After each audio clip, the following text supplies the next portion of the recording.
and I've got the substance of my book in a 3-ring binder here because I haven't finalized getting it published yet. So this is a picture, whoops, sorry I bumped the mic. This is a picture of the Enneagram. If you want to know more about that, you can go to my blog, which has all of the instructions on how to do your Enneagram, how to get it, and some information about all the types, what to do with it. So if you want to go to that blog, you go to enneagram.wordpress.com. There you go. That's my blog. You'll find oodles of material there, more than you imagined, and that's what I think is the fast track to knowing your personality. So in the 3 components of knowing yourself, first of all is your personality. That's the method that I believe is most direct, most accurate, and most complex, because each one of us is, as we're adults, fully dimensioned, and we want to know all of those complexities. There you go. So the Enneagram is my best avenue to know about your personality. Then the next one is self-confidence. There's a lot underneath the term self-confidence. So the second component of knowing yourself, self-confidence or self-esteem, what's underneath that is having confidence in who you are, that you're a good person, not perfect, but a good person, and the confidence in yourself, that you trust yourself, you have faith in yourself, you know that you're capable, and when you need to get something done, you have confidence you can do it, or confidence that you can learn how to do something new, or confidence that when you're in an interaction with someone, you're not going to be either end of the continuum that causes codependence, which is overly dependent, overly pleasing, or overly controlling, overly self-centered and using the other person. So we want you to have self-confidence, because either end of that continuum is a lack of self-confidence because you feel like a victim, and then you have to in some way control things in order to feel safe or in order to get what you think you need. So does that make sense? Is that definition of self-confidence speaking to you accurately? So self-confidence, there's a part of self-confidence that is self-esteem.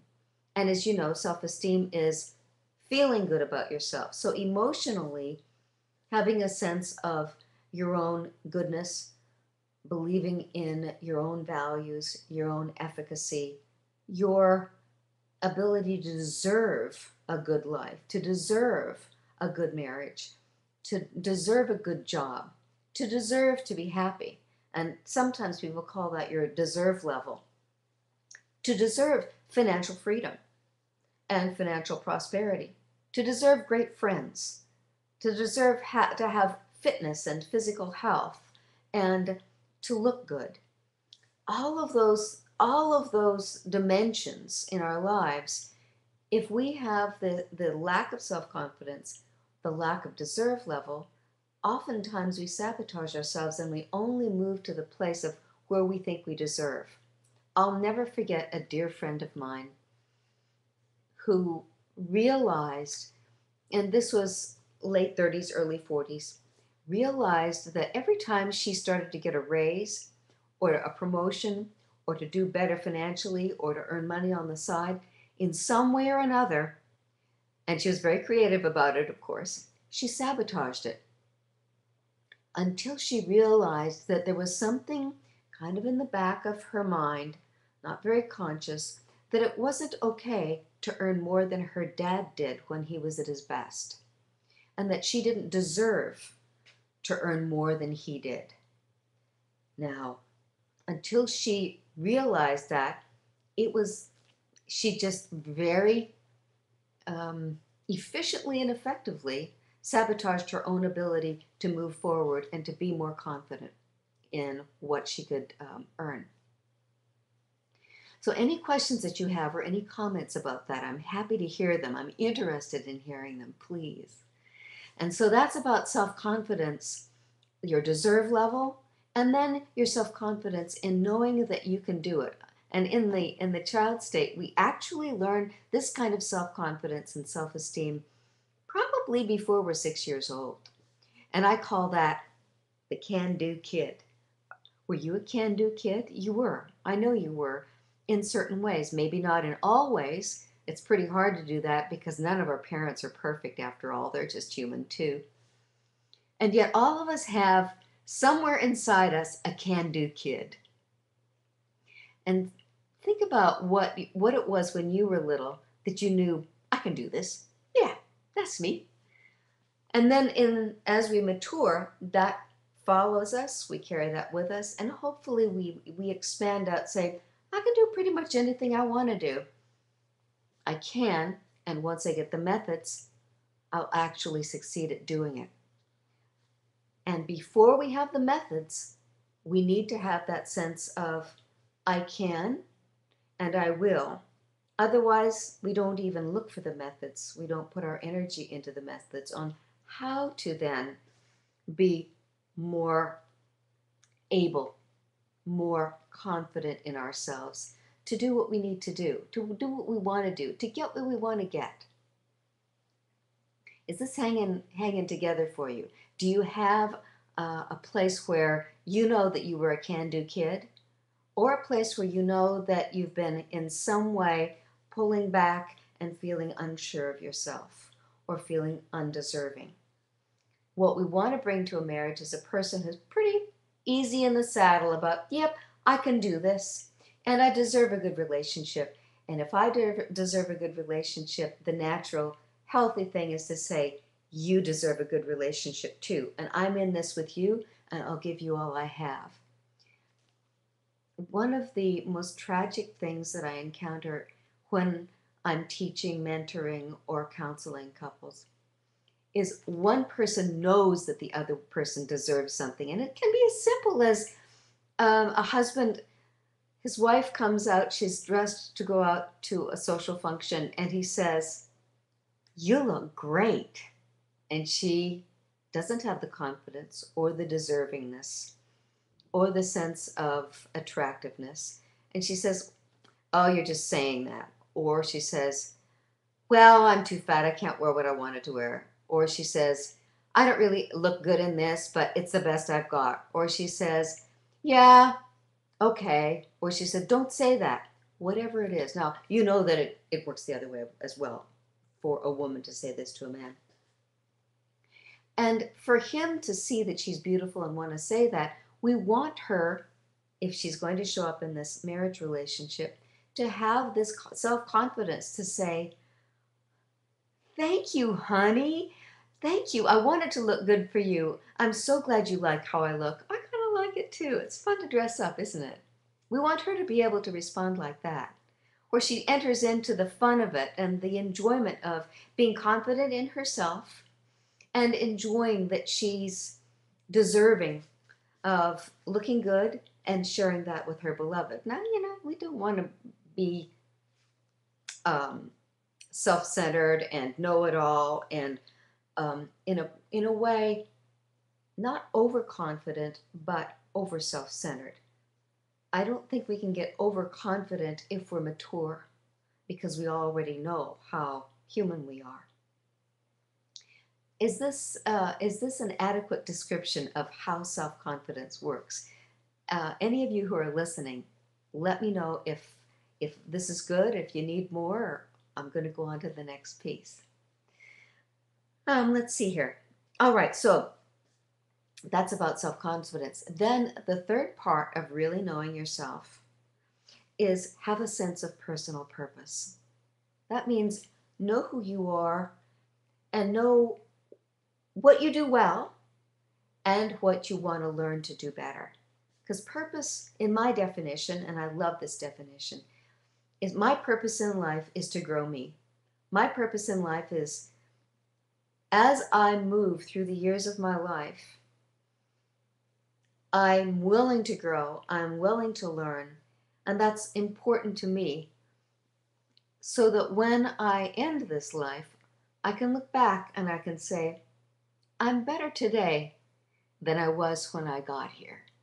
And my purpose is to continue to grow so that when I look back, I'm pretty happy with my willingness to grow, my willingness to improve, my willingness to be, I think of it as number one, more capable of loving myself, others, the world, humanity, more capable with my personal strengths. My confidence takes me into developing my personal strengths, and then taking those strengths and using them to empower others or to serve others or to develop myself as a better instrument in my relationships, in my work, in my creativity, in my community, so that I am more because I was willing to grow and learn. There you have kind of an umbrella of how I think of having a sense of purpose. Now, getting specific about what those things are, that changes over a lifespan. Each cycle of our life, there's something new that we've come up against where we say, oh, I didn't know that. Or, oh, I failed at that one. Or, oh, I made a mistake. Or, ooh, that didn't work. Or, I don't like this. This is not working. And that's the gift. That's the point of growth. That's the point where if we're willing, if we know ourselves well, we say, I can do this. And move into intelligently finding the methods that suit each of us. Because I need to know what helps me grow. It's not quite the same as maybe my neighbor or my friends or the other people in my family. I want to know myself well, so that I know which methods are going to grow me. Like, for example, I was counseling someone recently who needs to become more fit, and reminding him that probably because he's very much a people person, a storyteller, a philosopher, that being rugged, independent individualist and running all by himself or keeping himself to a discipline is not going to suit him as well as having a running buddy or a workout partner, because he enjoys people so much, it's irresistible. And you know people like that, where knowing yourself well enough, you know what you need to do to put in place to be successful about what you want to learn next. All right. Is this hanging together for you? Those of you who are watching tonight, thank you for tuning in. Thank you so much for coming to spend this time with me. So we want to know ourselves. And the reason we want to know ourselves in a relationship is if we have those abilities, we know then the best to bring to the relationship, and we know what to ask for. How many times have you encountered a relationship, whether it's formal, business, friendly, or intimate, where the other person says, well, tell me what you need. Tell me how to say it so that you can understand it. Tell me what you like. Tell me what you want. Sometimes it's just like, what do you want for dinner tonight? Well, I don't know. And we want you to know yourself so that you can say, well, I could go with chicken or chili or pasta. What do you want to cook tonight? Oh, cool. Then we can make a decision. If you say, well, I don't know, whatever you want, then we don't have this give and take of, ooh, I know what you want, and I want to help you get it. I wanted to share with you this list. It's one of the things that I start out with in Designer Marriage, and it comes from a book called The 8 Essential Traits of Couples Who Thrive. Thriving couples. So let's just look at this through the lens of knowing yourself. So looking at all of these traits of couples who thrive, which ones of these traits require that you know yourself well. A desire for happiness. If you don't know what makes you happy, and if you don't desire happiness, then you're going to depend on the other person for happiness. Belief that we can be happy together. And that means that I have a belief that I'm confident that I can be happy and I can be happy with you. A commitment to our happiness. And that means I need to know what I can commit to and that I'm confident that I can commit to that. Goodwill toward my partner. If I don't have goodwill towards myself and know myself and believe in myself, it's a stretch to give goodwill to other people. Focus on positive aspects of my partner and our relationship. And if I don't first focus on my own positive aspects and have confidence in those and believe in myself, then what am I going to give in terms of focusing on the positive aspects of the two of us? Gratitude that we have each other. Isn't that wonderful? Gratitude is so simple. And it's one of those classically universal things that lifts everything. In a sense, it's kind of like that dynamic that happens. I don't know if you've thought of this before, but when we sincerely and gently place a blessing upon something, it puts us in a position of giving. It also puts us in a position of acknowledging that something is to be reverently respected. Acceptance of each other as we are, acceptance of myself, acceptance of you. It's hard for me to accept myself unless I know myself and unless you know yourself well enough to share me so that I can accept you as you are. Trust and respect, and we'll get into that in this 6-week series. Generosity and empathy. Empathy comes from emotional intelligence, and it's connected with self-concept and deserve level, where we have a sense of kindness and caring regard for ourselves. Valuing time together, valuing a feeling of aliveness, maintaining privacy and preference, which means I need to be able to maintain my privacy and respect you to maintain your privacy, and our two preferences. If I don't know myself well enough, then I don't know what my preference is. And to go back to that simplistic example I gave earlier, preference, how many times have you seen a couple where he says, let's go out to dinner. What kind of food would you like? And she says, well, whatever you want. And he says, well, should we go get Chinese? Well, no, I don't think I want Chinese. Okay. Oh, okay. Do you want to get Italian? No, I don't really want Italian. But she said, whatever you want.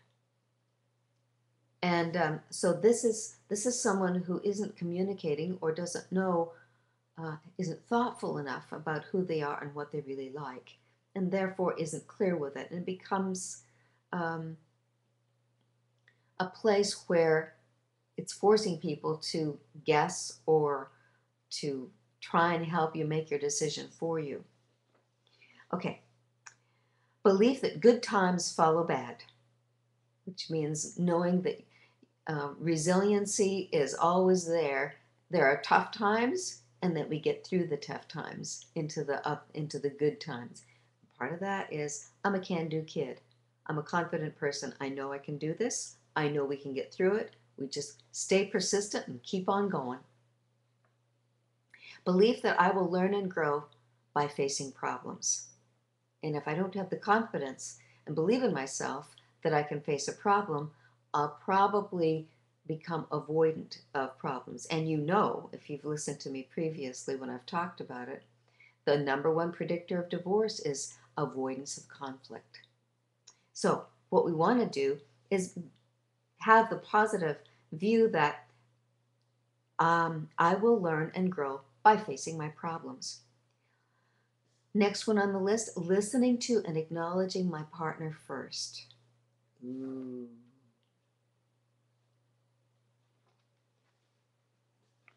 How often do we want to say what I need, want to look for our own agenda first? This is a component that I talk about not uncommonly with a couple that argue or fight a lot. And what I see is this couple where they're behaving with each other kind of like siblings, the way siblings kind of bicker, rather than taking on the role of a husband and a wife. A husband and a wife, by definition, are in a relationship together, in a partnership together, and taking care of each other. So if we get into a mature relationship where we've got two adults who really know themselves, because teenagers, children, they're learning themselves. They're growing in knowledge of themselves and their identity. When an adult enters into a relationship, he or she knows herself and therefore has the ability to listen and acknowledge the partner first, trusting that sooner or later it'll be their turn, or they'll assure in some intelligent and kind way that it becomes their turn. Listening to, asking for what I want, and if you don't know what you want, it's hard to ask for it, right? Honoring our gender differences, which means knowing yourself, knowing your gender, knowing how you're different from the other gender. Affirming my partner regularly, which is part of love languages. Sharing feelings, especially difficult ones, and feelings about my partner. If I'm not in touch with my feelings, if I have low emotional intelligence and I don't know how to express those and express those in an empathetic way, then having an intimate connection is interrupted, disrupted, or not possible. Accepting our sexuality just as it is. We're all just human. We all have sexuality, and we're all different in our love math, in our sexual needs, and what feels satisfying and good to us. So we want to know each other and accept each other as we are sexually and find a way to do that that's good for both of us and good for our relationship. And we want to take initiative to rekindle our passion. That's another aspect of a marriage, isn't it? We'll talk about that. Any thoughts? Any questions? Any puzzles about this? Anything that you think doesn't quite work or isn't fitting for how you think about a marriage? Just type me a question. You're all listening so quietly. Thank you. Let me show you another piece of learning to know yourself so you can share yourself in your relationship. So here is the beginning of a quiz that I create. And it's a quiz on assessing what your top needs are. Now, we have desires, we have preferences, we have style, we have identity, but needs, what we really need. We need to be able to be able to know what is it that we require. And if we don't get that, it's a deal breaker. And one of the obvious ones, and it's on my mind today because I just learned today that I am going to have a grandson.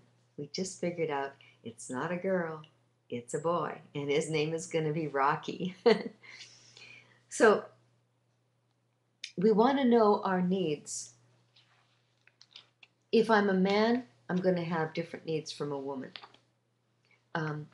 If I'm born in a certain time, I'm going to have specific needs.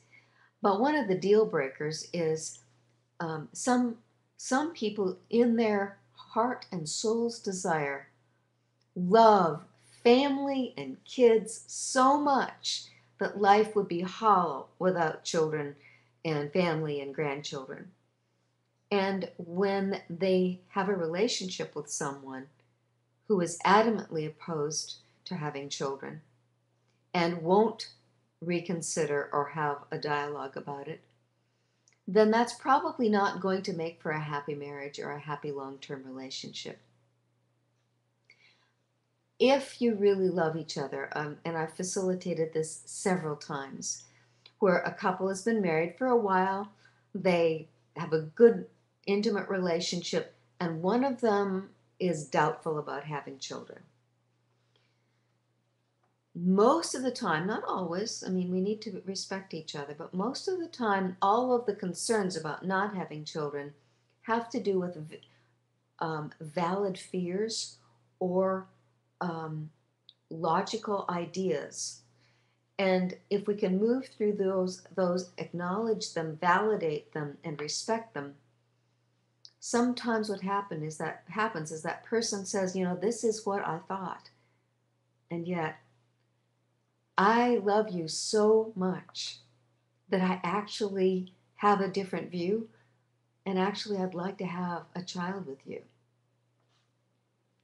It happens, and it doesn't happen. So that's one of those, what I call deal breakers, where that's such a strong need that you've got to be able to know that need and share that with the other person if you're going to have a great relationship. Oh, congratulations for our grandson. Yes, we're going to have a grandson this year.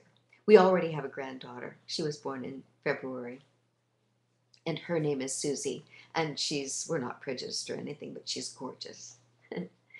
Anyway, your needs. Now, I have this humongous long list of things that I think are basic needs. All of us don't have all of these as absolute needs.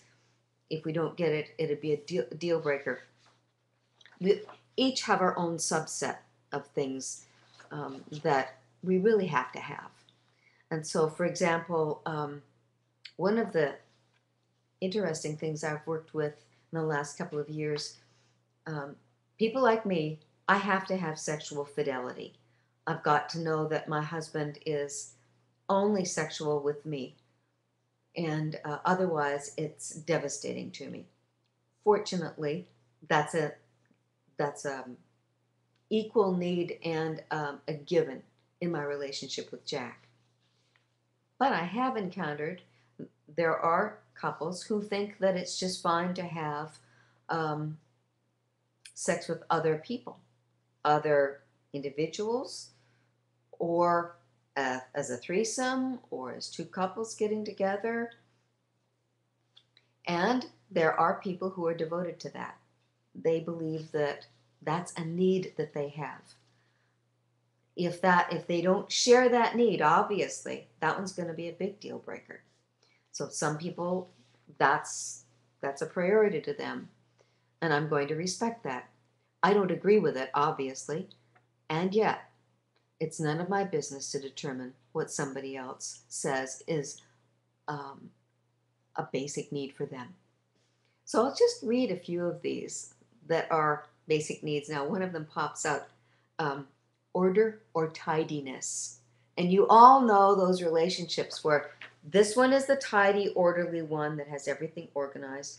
And this one is like, that's okay. I mean, it's not dirty. There's some things around, and some papers around. Doesn't bother me at all. And depending on how stringent those needs are, it's going to be need. The couple is going to have to figure out how they're going to manage this in their relationship. So know yourself. If you have to have order, you need to be able to talk to your partner in a way that says, this is something that I will not be happy if we can't have an orderly, tidy, neat house. And if that's not your style, are you willing and able to meet me?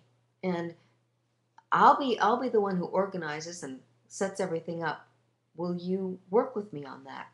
And the other person might say, no, I want it casual and free and easy. Well, that's not going to be good. Or they might say, cool, I like it actually when it's orderly. I know I'm not good at it, and if you're wanting to do it, that would be fabulous.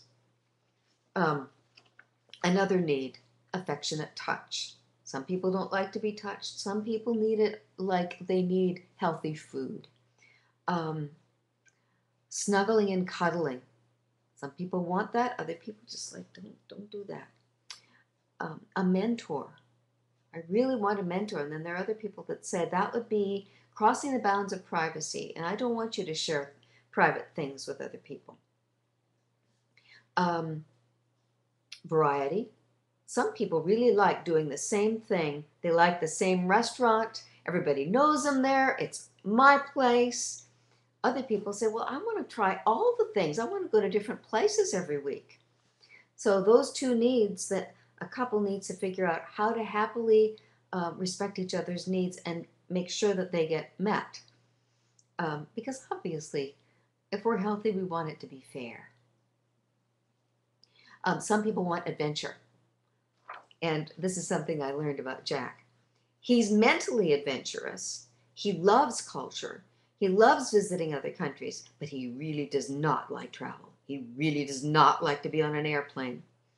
He was not interested in a cruise or being on a cruise ship because he gets seasick. Oh dear, because I really need to travel. I've done a lot of it before him. Well, we found a solution. There is this little thing, and if you haven't seen that yet, for my birthday this last month, he created a new website for me, which is relationshipcruises.com. Because I love cruising. I love that a cruise ship offers all the luxuries that you want. You get to travel, you get away from it all, and you can do things high quality there, which means I can help couples faster because of being in a beautiful environment away from all their typical stuff, and repeated experience of doing more fun things during the cruise as couples. And when Jack and I first started going on cruises, he got one, he calls it his wristband, his wristwatch. It's a thing that goes, it's one of those stimulus things on the pulse points. He was just delighted. When he first got seasick, he put it on. Within five minutes, he was fine. So he can go on cruises with me, no sweat. I need adventure. I need travel. He doesn't need it, but once he's there, he really likes it. So that need of mine is fulfilled just fine. And sometimes I go off on adventures like I did last year on a filming trip with my girlfriend. I was running one of her cameras for her, and she and I went into Latvia and Estonia. And thank you, Ludi, for taking me with you. That was an adventure I loved. Jack was glad he didn't go on it. So we have, thank you for taking your own time to go over this model. This will help us gather some things we did not think about before, which will help with communication. Ooh, you're so welcome. That's exactly what I hoped you would think. I really appreciate you giving me that feedback so that I'm on track. Thanks. Other needs, examples, to be touched, to be loved, to help or serve. Some people just love helping others. And if another person is too private and doesn't want social contact, the one who wants to help and serve others is going to wilt, unless the two of them figure out how to meet that need. Some people need beauty. They need art. Other people need mathematics or sports. And those of us, men and women, who absolutely need to be there when their team is in the finals. And if their partner can't tolerate that need, then it's a constant irritation. Hopefully the partner decides, I think instead of fighting him, I'll join him. Or they find some other thing that they're doing while the partner is watching the games. Where when the game is over, yay, you know what happened in the game? The other person says, well, yay, you know what I did while you were...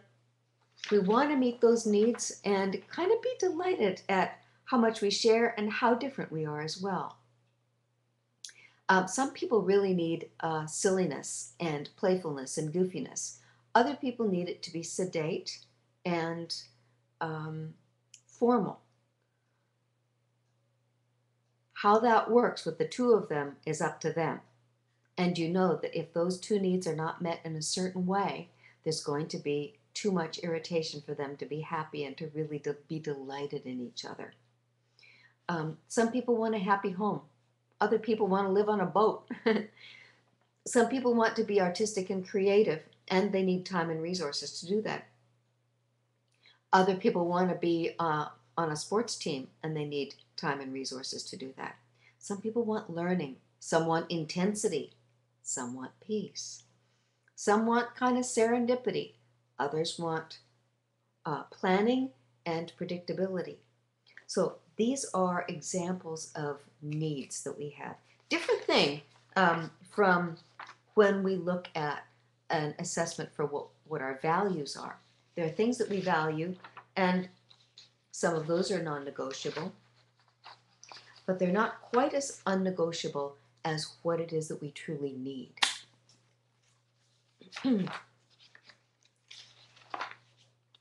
So let me share with you a few of our values.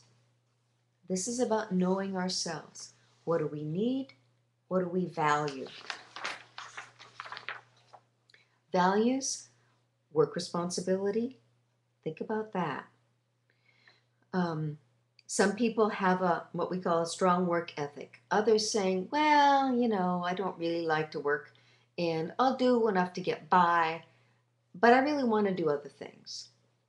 That can be a conflict or it can be a grace, depending on how the values of the two people match in that area.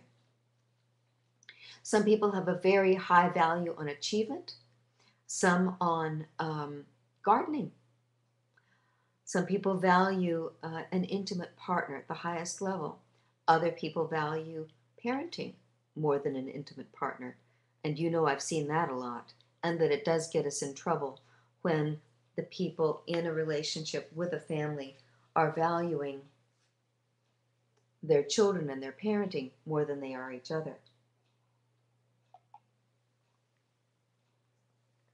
Some people value conservation. Other people value consuming. Some love fine cuisine and cooking and wines. Others say, well, I'll just get fat. Or, that's such an ephemeral value. Let's do something that means something. Let's build a house. Some people value ambition and inspiration. Others value world peace, citizenship.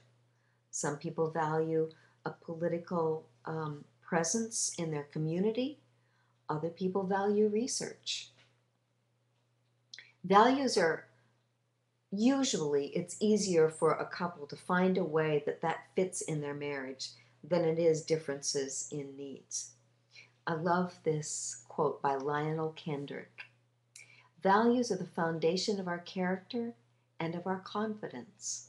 People who do not know what they stand for or what they should stand for will never enjoy true happiness and success. This is the first part of my marriage model, which is know yourself. You want to know yourself, not just for knowing yourself, but for what you bring to your marriage relationship.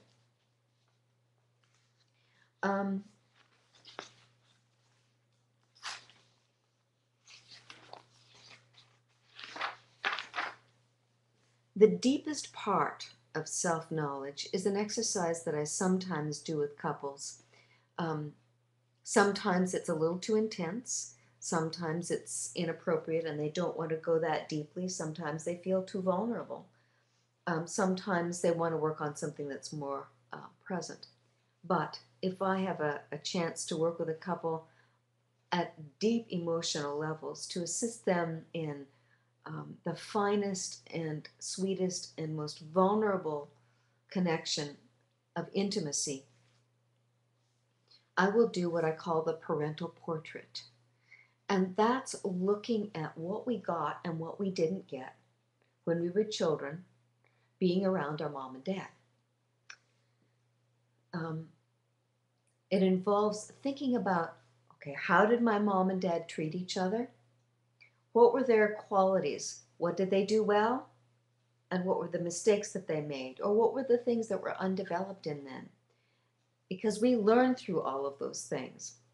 We learn abilities. We also learn inadequacies. So Sometimes our lack of confidence, our lack of self-knowledge, um, our lack of ability to know what our needs are come from what our parents knew about themselves or what confidences they had or didn't have. And it's always useful to look back intelligently, not kind of in a critical way or an overly, how do I say this, um, overly empathetic way. Because our parents were who they were, or are who they are. And they are living according to what they've learned, what they want. And we don't in any way want to judge that or disrespect that. They're doing what they want, and it's none of my business to put my nose in somebody else's business. However, we do learn by proximity and experience so much of what we do to conceptualize ourselves, our personality, and how life goes, and therefore a whole chunk of our needs and our values from how our parents were with each other, with us, with our family, and in our home and in the world. So the parental portrait is a process that I go through with people to look at what we got and what we didn't get, because once we move through that very carefully and in a detailed manner, the gold underneath that is a need that we have that we didn't get from our mom and dad. Because none of our parents were perfect. And, usually to a certain point of our life, we think they were, or we think that they were horrible, whatever it is. However, at a mature level, we look at what they couldn't give us. And that is a definition of a need that we have, or a wound that we have that needs to be healed. So the easiest way for me to do that is to give you a picture of something that I had in my childhood. My dad was a great guy, had all kinds of abilities. One of the abilities he didn't have was to really know how to stop and listen to me as a girl, as a young girl. He didn't know how to have a dialogue with me. He knew how to protect me. He knew how to tell me things and tell me stories, but he really didn't know how to have a dialogue with me, which means he didn't know how to listen to me and then interact. This is not an uncommon complaint, is it? And so many teenagers complain that their parents never listen to them.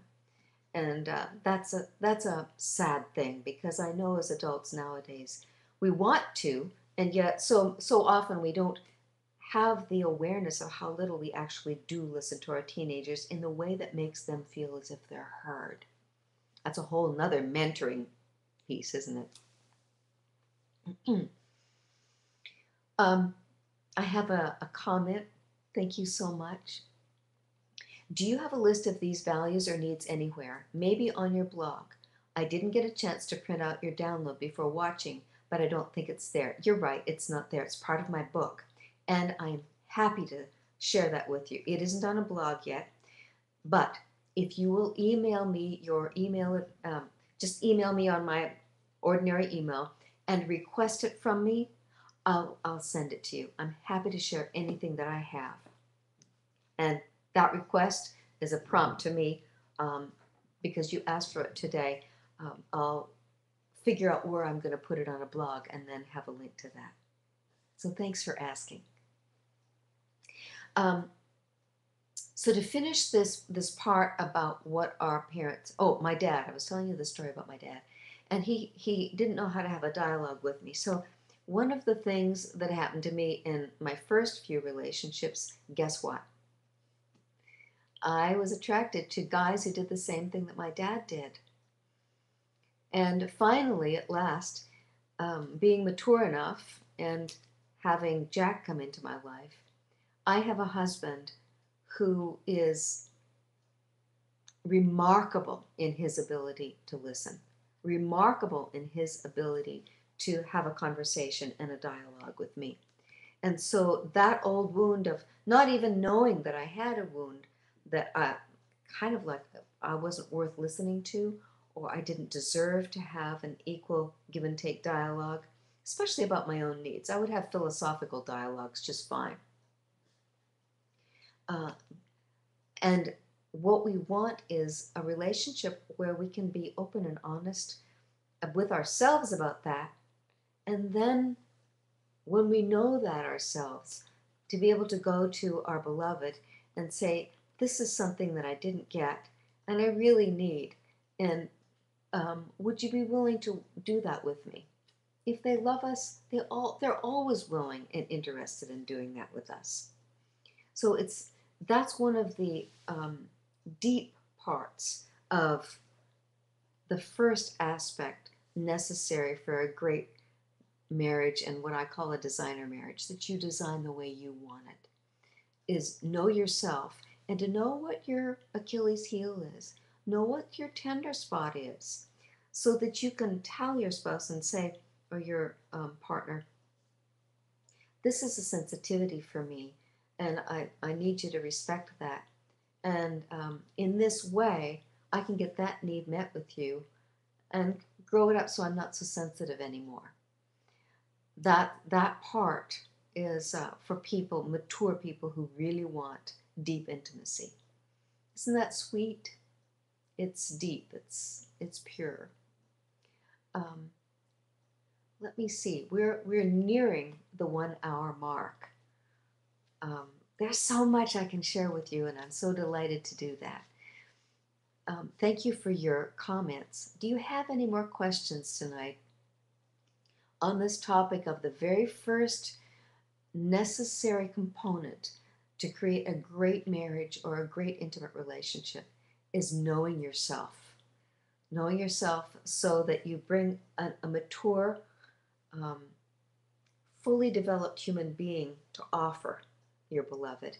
And so that you know yourself so well, you know what your needs are that are non-negotiables and how to negotiate that. And you know what your values are so that you don't get long into a relationship that's not really going to work out because that person doesn't share the needs and the values that you have that are critical to your being happy in that relationship. Any comments? Any questions, dears? Thank you for tuning in tonight.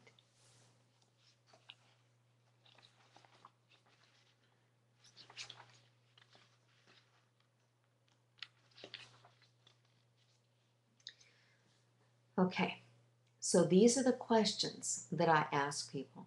Oh, thank you, dears. These are the questions that I have in my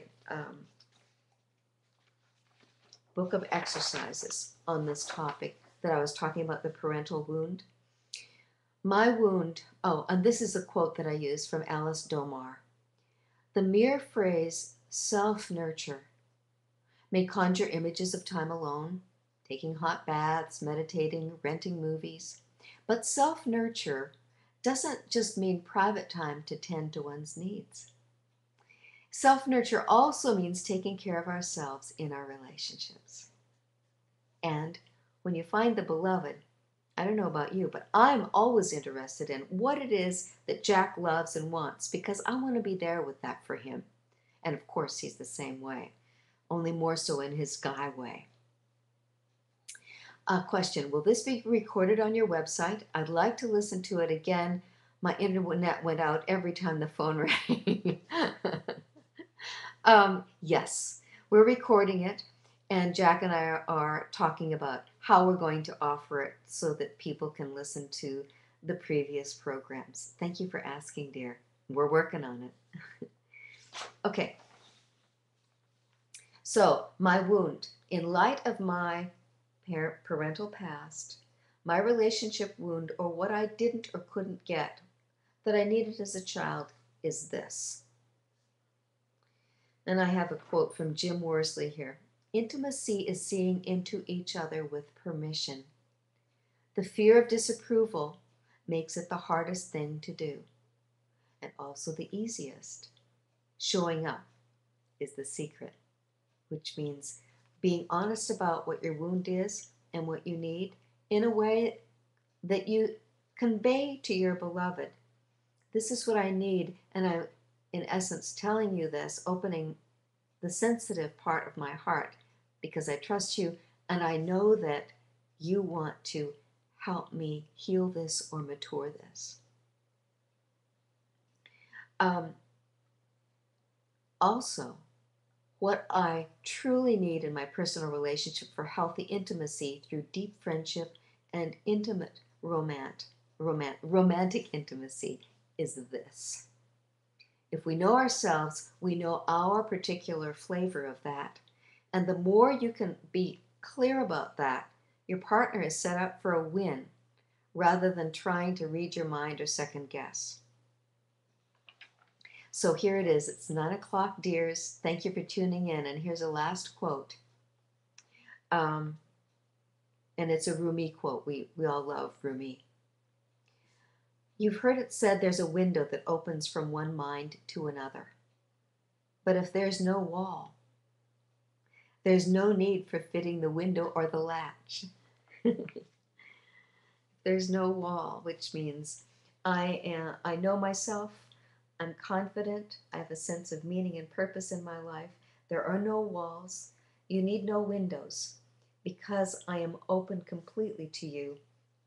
And whatever you want to say or ask for is not going to threaten me, not going to disappoint me, not going to have me put up a wall or a no to you, because I want to know what you want. I love to give you what you need, and I'd rather to spend my time and my intelligence and my love on the things that you really want. And there you have it. The first element of the basic 6 elements for creating a great relationship and designing your marriage. Thank you so much, everybody, for tuning in tonight. And we'll talk about the second part of what you need in a marriage relationship next week. Number 2 is next week, and that is your common values. And of course, I'll have your values up for your download next week as well. Commitment, trust and accountability, and financial stability. Go to my website, relationshipcruises.com. It's new. I love it. I'll see you next week. Ditto times 2. Thank you. You're wonderful, and I'm so glad we found you. Oh, thank you, precious. Thank you for tuning in, and thank you for telling me that this is valuable. I love doing it, and I love having the company. Good night, everyone, from the Red Room. I'll see you next week.